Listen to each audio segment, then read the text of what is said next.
గత 5 సంవత్సరాల వైసీపీ పరిపాలన తర్వాత ఎలక్షన్స్లో ఒక కూటమిగా ఏర్పడి తెలుగుదేశం పార్టీ, బీజేపీ పార్టీ, జనసేనలకు ఘన విజయాన్ని అందించిన ఆంధ్రప్రదేశ్ ప్రజానికానికి, ప్రపంచవ్యాప్తంగా మాకు సపోర్ట్ చేసినటువంటి తెలుగు ప్రజలందరికీ నా నమస్సుమాంజలు, కృతజ్ఞతలు. ముందుగా మనం మాట్లాడుకోవాల్సింది వైసీపీ అరాచక పాలనని అంతమొందిస్తూ అధికారంలోకి వచ్చి 40 రోజులు కాకముందే జగన్మోహన్ రెడ్డి అనేటువంటి ఒక నియంత ఇంకా తానే అధికారంలో ఉన్నాననుకొని పిచ్చి పిచ్చి మాటలు మాట్లాడుతూ ఢిల్లీ దాకా వెళ్ళి ఒక ధర్నా పెట్టడం జరిగింది. రాష్ట్రపతి పాలన కోరుతూ ఆయన ధర్నా అనేది పెట్టడం జరిగింది. నేను ఒకటే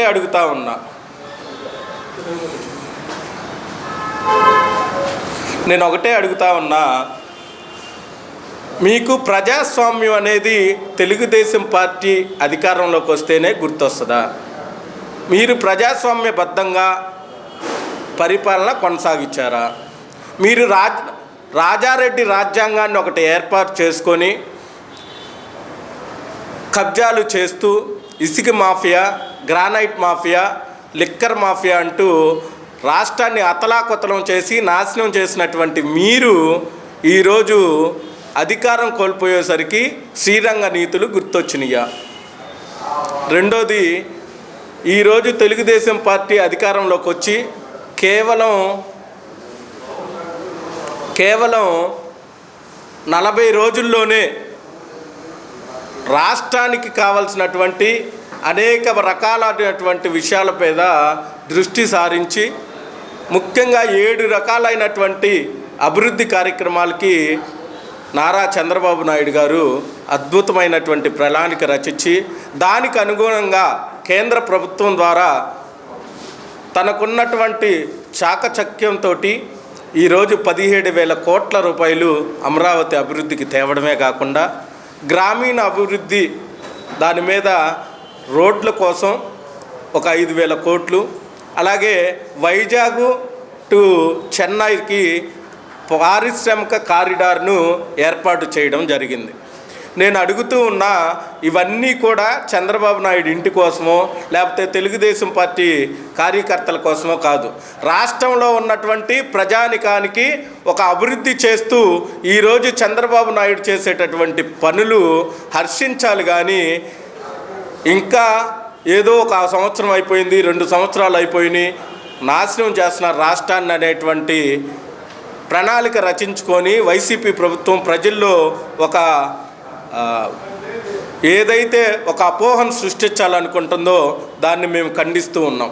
తెలుగుదేశం పార్టీ అభివృద్ధికి మారుపేరుగా ఈరోజు చేస్తున్నటువంటి రాష్ట్రంలో ఉన్నటువంటి ఏదైతే అభివృద్ధి కార్యక్రమాలు ఉన్నాయో వాటన్నిటినీ కూడా ప్రణాళికాబద్ధంగా రాష్ట్రంలో ఏం చేయాలి, ఎలా చేయాలి, ఏం చేస్తే ప్రజలకి మంచి జరుగుతుంది, రాష్ట్రంలో అనేక విభిన్నమైనటువంటి వ్యవస్థలు చిన్నాభిన్నమైపోయి రాష్ట్రం నాశనం అయిపోయి ఉంటే ఈరోజు దాన్ని గాడిలో పెట్టాల్సిన బాధ్యత, రాష్ట్రాన్ని పునర్నిర్మించాల్సిన బాధ్యత ఉందని ఆయన 18 గంటల పాటు కృషి చేస్తూ పనిచేస్తూ ఉంటే దాన్ని హర్షించాల్సింది పోయి ఈరోజు అప్పుడే రాష్ట్రపతి పరిపాలన తేవాలి. మొన్నేదో పేరు కూడా తెలియకుండా మధుసూదన్ రావు మీరు చేసేటటువంటి పనులు గుర్తుపెట్టుకుంటాం అంటాడు. ఏం చేశారయ్యా మిమ్మల్ని?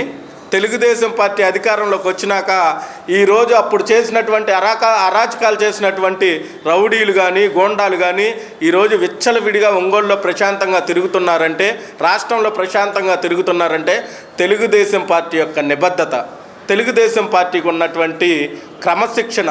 ఈరోజు ఎవరో కూడా ఎవరి మీద చేయి చేసుకోవద్దు, ఏ నాయకుడు కూడా ఏ నాయకుడిని మీరు ఒక్క మాట అనొద్దు, ఏదైనా సరే చట్టపరంగా న్యాయపరంగా మనం శిక్షిద్దాం అనేటువంటి ఒకే ఒక్క మాట చెప్పడం వల్ల ఈరోజు తెలుగుదేశం పార్టీ కార్యకర్తలు కానీ తెలుగుదేశం పార్టీ అభిమానులు కానీ ఈరోజు ఒక్క మాట కూడా గొడవ పెట్టుకోకుండా ఉన్నారంటే ఒక్కటే నిదర్శనం. ఈరోజు చంద్రబాబు నాయుడు గారి మాట అంటే అంత విలువ కాబట్టే ఈరోజు మేమందరం కూడా ఉన్నాం.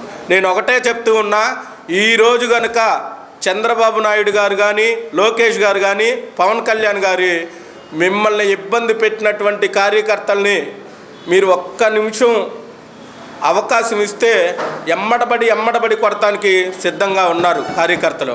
కానీ అలాంటి గొడవలకి అలాంటి దౌర్జన్యాలకి తెలుగుదేశం పార్టీ ఎప్పుడూ దూరంగా ఉంటుందని తెలుసుకోవాలి.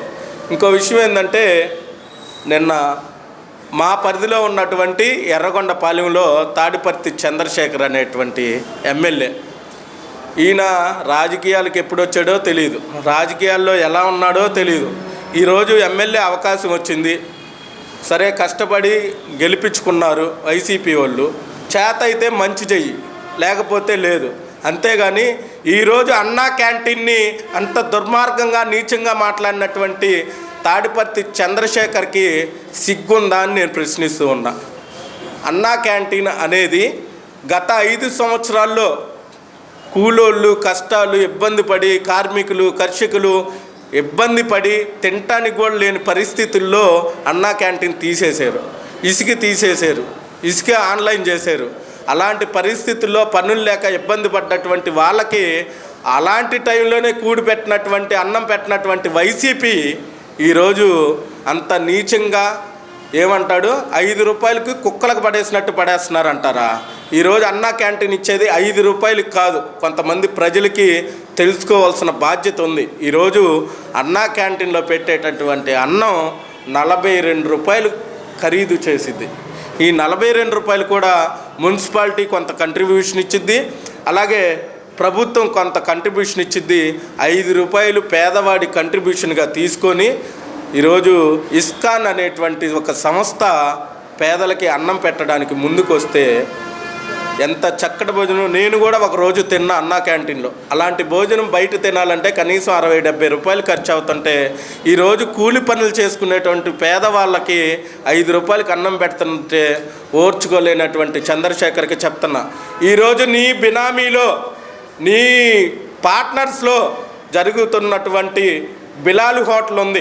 ఈరోజు బిర్యానీ 250 రూపాయలు, మటన్ బిర్యానీ 400 రూపాయలు అమ్ముకొని ఎవడబ్బ సొమ్మని నువ్వు తింటా ఉన్నావో తేల్చుకుంటా.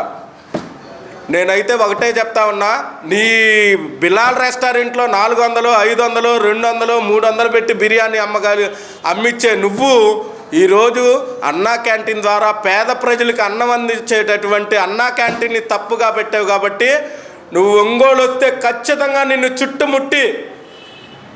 చుట్టుముట్టి అన్నా క్యాంటీను దైవ సమానమైన దేవుడు ప్రసాదంగా నీ చేత చెప్పించకపోతే మేము తెలుగు యువత నాయకులమే కాదు, గుర్తుపెట్టుకో చంద్రశేఖర్, ఇలాంటి మాటలు వాళ్ళు మాట్లాడలేక రాష్ట్రంలో ఉన్నటువంటి రెడ్డీస్ కానీ ఎవరూ లేక ఒక ఎస్సీల చేత, ఒక ఎస్సీ అయినటువంటి నీ చేత మాట్లాడిచ్చారు. తెలుసుకో, ఏం మాట్లాడతావు నువ్వు? అన్నా క్యాంటీన్లో కుక్కలు కూడా తినవా నువ్వు? రిమ్స్ బయట చలివేంద్రం పెట్టావు, ఒక్కరోజు నడిచిందయ్యా చలివేంద్రం, ఒక్కరోజు ఇచ్చాడు. ఈ రోజుకి ఆ ఫ్లెక్సీలు ఆంతునున్నాయి, మీరు చూడండి. రేపే పగల కొడతా ఆ ఫ్లెక్సీలు, రేపే తీసేస్తాం మేము. గుర్తుపెట్టుకో, మేము ఇప్పుడు దాకా కూడా ఎవరైనా మంచి చేస్తే మేము ఖచ్చితంగా వాళ్ళకి సపోర్ట్ చేస్తాం. సరే, ఎవరైతే ఏం లేవు, ఒక అన్నా క్యాంటీన్ పెట్టుకున్నాము, మీరు చలివేంద్రం పెడుతున్నామని చెప్పి ఒక్కరోజు పెట్టి తీసేసిన ఫ్లెక్సీలు ఎవరైతే ఏం లేవు ఉండని అనేటువంటి ఉద్దేశంతో జనార్దన్ గారు ఒక్క మాట కూడా మాకు చెప్పల.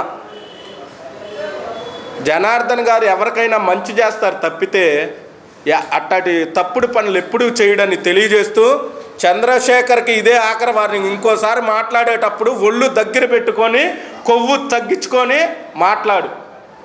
నిజం తెలిస్తే మాట్లాడు, నిజమైతే మాట్లాడు.